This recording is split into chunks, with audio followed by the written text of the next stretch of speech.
الشويمي المحلل والصحفي بموقع ابو ظبي الرياضيه. برحب بك يا محمد. اهلا بك يا حسام، سعيد ان انا معاك مره تانية بعد ما غبت الحلقه اللي فاتت بسبب السفر. بنرحب بيك طبعا محمد. مواجهه كبيره، مواجهه مثيره، مواجهه قويه جدا. ونبدا معاك بقى، شخصيه مين اللي تنجح؟ نبدا بالمدربين، تيتو فلانوفا اب يوب هانكس، يعني مين شخصيته هيقدر يفرضها على التاني؟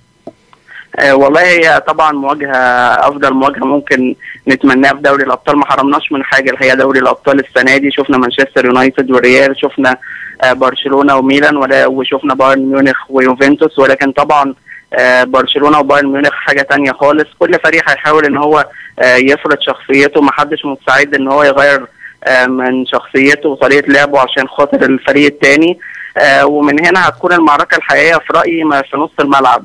يعني اكيد ميسي وماريو جوميز طبعا المهاجم الهداف في كل فريق، والمهاجم اللي هو القادر على الحسم. ولكن المباراه هتكون في نص الملعب، وعشان كده هاينكس اعتبر ان ايقاف تشافي والضغط عليه طول 90 دقيقه هو هيكون المفتاح ان هو يتغلب على برشلونه في هذه المباراه. وانا شايف ان كلامه صح. انا شايف المباراه هتكون ما بين تشافي وما بين شفاينشتايجر، لان كل لعيب من دول هو المايسترو في نص ملعب فريقه، وهو اللي بيقدر ان هو يساعد زمايله في نص الملعب على ان هم يفرضوا سيطرتهم على المعارك اللي هي معركه نص الملعب. وبالتالي ان هم يقدروا يلعبوا الكره بتاعتهم، الكره الخاصه بيهم اللي بتميزهم عن فرق اوروبا. يمكن بايرن وبرشلونه فرقتين مميزين جدا على مستوى فرض الشخصيه على اي فريق بيلعبوه.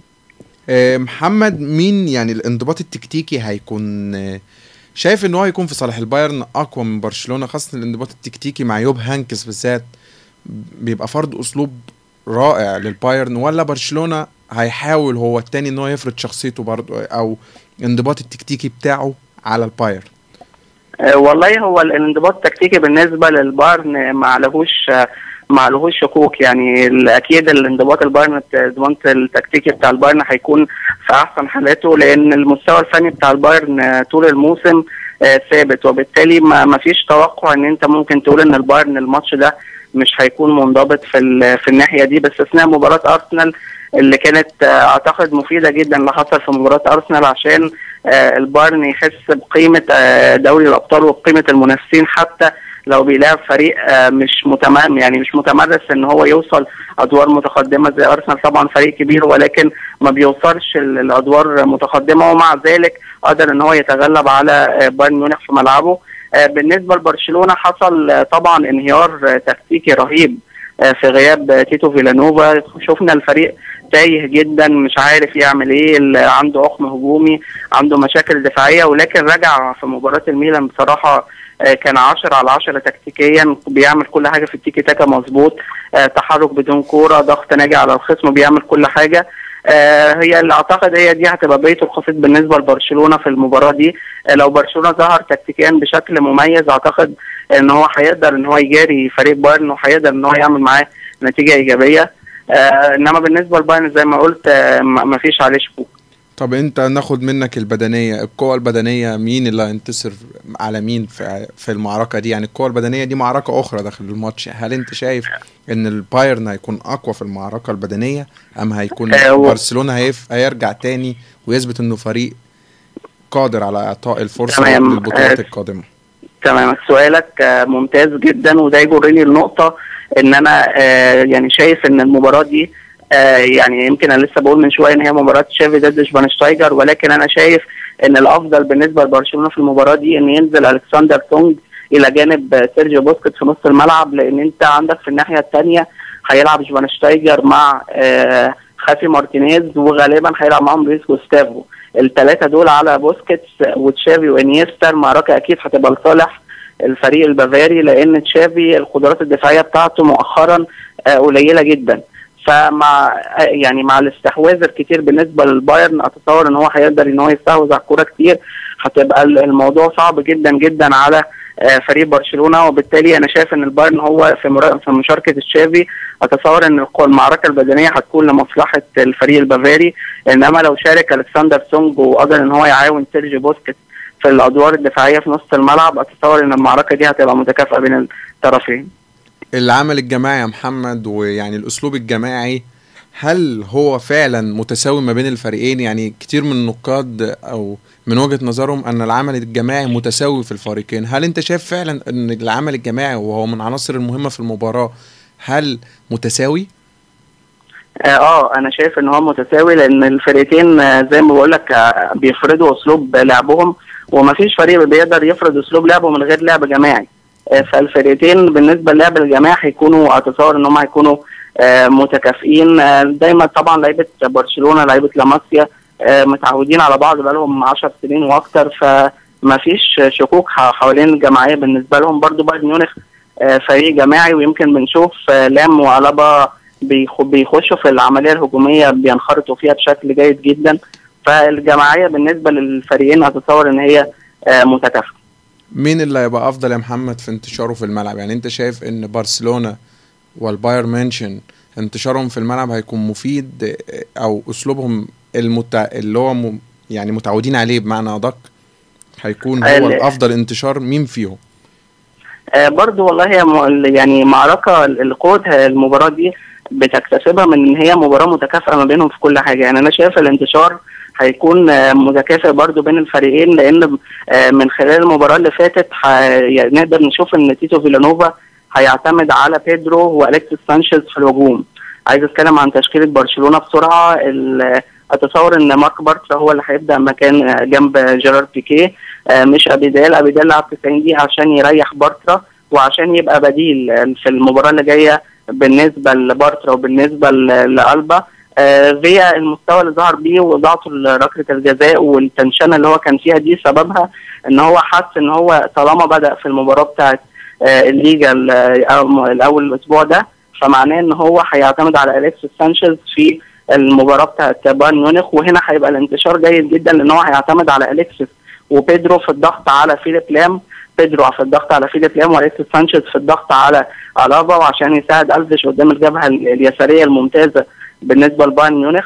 فهيرجع للخطة بتاعته القديمة اللي هي 4-3-3 بالاعتماد على 2 جناحين مهاجمين، بعد ما كان بيعتمد على 2 مهاجمين، واحد مهاجم متأخر اللي هو ميسي، والتاني مهاجم صريح اللي هو فيا، او بيغير بدل ميسي وفيا بيخليها سيسكو والكسيس. فهنا انتشار البايرن هيكون ممتاز، مع مشاركة لويس جوستافو على حساب توني كروس اللي انا بتصورها مش هيشارك لا شاكيري ولا مولر او روبن، يعني واحد بس فيهم اللي هيشارك ناحية اليمين، وريبيري ناحية الشمال، وطبعا قدام ماريو جوميز. فالفرقتين تقريبا هيلعبوا بنفس التشكيلة 4-1-2-3، الواحد لويس جوستافو والواحد سيرجيو بوسكيت، هيبقى قدامه خافي مارتينيز وشفاينشتايجر وتشافي وانيس. فهو الرسم التكتيكي هيبقى مشابه، والانتشار بتاع الخطة دي بالذات انتشار مثالي، والفرقتين يعني متعودين عليها. فالانتشار بتاع الفرقتين والجماعية هتكون ممتازة جدا. الفكرة كلها زي ما بقول لك في كل فريق هيفرض اسلوبه ازاي. اللي هيقدر ان هو يفرض اسلوبه في المباراة هيكون ليه الغلبة اكيد. محمد، انت شايف مهارات برشلونة ولا مهارات بايرن ميونخ هي اللي تقدر تحسم؟ يعني مين المهاراته تقدر تتدخل في الماتش ده وتكون الفاصل ما بين الفريقين؟ المهارات ولا اللعيبه؟ لا، المهارات نفسها، مهارات اللعيبه. هل انت او المهارات الفرديه بمعنى ادق، انت شايف ان المهارات الفرديه مين فيهم يقدر يحسم؟ لا اكيد بالنسبه للمهارات الفرديه طبعا انت عندك لعيب اسمه ميسي في برشلونه، ده فرقه اللي انت قلت برشلونه لا يساوي شيء بدون ميسي. لا انا تراجعت عنها في الحلقه قبل اللي فاتت، وبصر على الرجوع فيها. على فكره مش يعني انا كنت ممكن استغل الموقف بقى واقول ان انا كنت على حق، ولكن انا لسه عند رايي ان هو الموضوع كله. انا شفت العاده بتاعت ماتش باريس، انا ما شفتهاش لايف، ولكن انا شفت ان الفريق من غير ميسي عنصر الجماعيه في هجوم برشلونه. يعني في غياب ميسي انا كنت بشوف اللعيبه بتاخد الكره وتسدد. يعني هو انت في 2 معاك في خط الهجوم، يعني كنت بشوف تيسك بيسدد، انيستا بيسدد، يعني انيستا واحد من اكثر اللعيبه اللي بتباصي. كان في كرة ديفيد فيا لوحده خالص جوه منطقة الجزاء وهو بيشوط وقدامه 2 قافلين عليه زاوية التسديد. فحالة كانت غريبة جدا في غياب ميسي. أول كرة الجماعية اتلعبت في الحالة الهجومية سجلوا منها، دي اول كوره. يعني كان في كورتين كده يعني على استحياء زي ما بيقولوا في الدقيقه 45 والدقيقه 45 بلس 1 في الدقيقه الاولى من الوقت بدل الضايع من الشوط الاول. الشوط الثاني اول كوره فيها جماعيه اتلعبت ميسي، لعبها لفيا، لعبها لبيدرو، فيها حاله جماعيه قدروا يسجلوا منها. فدي قيمه ميسي بالنسبه لبرشلونه. تقدر تقول ان ميسي هو نص برشلونه او يمكن اكتر من نص بشويه، انما برشلونه من غير ميسي لا يساوي شيء. لا انا شايف ان هي يعني اكبر من لازم. نرجع لموضوع مهارات، انا شايف بالنسبه لبرشلونه عندك مهارات انيستا وميسي تغطي اعتقد على فريق بايرن كله. يعني ميسي عنده بسم الله ما شاء الله قدرات خرافيه. بالنسبه للبايرن هتبقى المهارات عند ريبيري وعند روبن، يقدروا برضه ان هم يحسموا المباراه لصالح فريقهم. ولكن بالنسبه طبعا لميسي ولو ظهر بمستواه المعهود او المستوى الكبير اللي ظهر بيه خصوصا قدام ميلان، اتصور ان هو لو المباراه هتتحسم بالمهارات فاكيد ميسي هو اللي هيحسمها. وانا باكد مشاركه ميسي بكره رغم ان هو ما اخذش التصريح التالي، انما على مسؤوليتي الشخصيه ميسي هيلعب. حتى لو تيتو فيلانوفا افترضنا ان هو هيعمل فيها واقعي زياده عن اللزوم يعني ومش هيبدا بيها عشان لسه ما خدش التصريح الطبي، لا ميسي مش هيفوت مباراه زي دي مستحيل. وزوبيزاريتا المدير الرياضي قال ان هو جاهز، وتشافي قال ان هو جاهز. فاتصور ان ميسي هيكون في التشكيله الاساسيه بكره. ترشيحات محمد الشويمي لصالح مين؟ يعني انت شايف مين اللي هو يقدر يترشح على حساب من، خاصة ان مكتب مراهنات اللي هو اكبر مكتب مراهنات في اوروبا رشح برشلونة، انت ترشح مين؟ محمد طبعا قال النهائي مبدئيا، قال بروسي دورتموند وبرشلونة، لكن انت طبعا في المواجهة بتاع بكرة ترشح النتيجة كام؟ والله هو النتيجة هتعتمد بشكل كبير جدا على الشكل التكتيكي اللي هيظهر بيه برشلونة.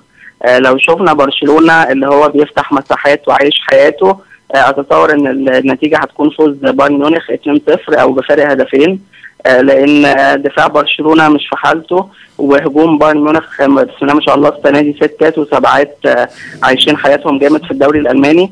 فلو في المساحات هتدمر برشلونه. لو برشلونه لعب بحذر دفاعي وده اللي انا بتوقعه، وان هو مش هيسيب مساحات كتير لبايرن ميونخ ويعتمد على القدرات ميسي وانيستا، اتصور ان المباراه ممكن تخلص تعادل ايجابي.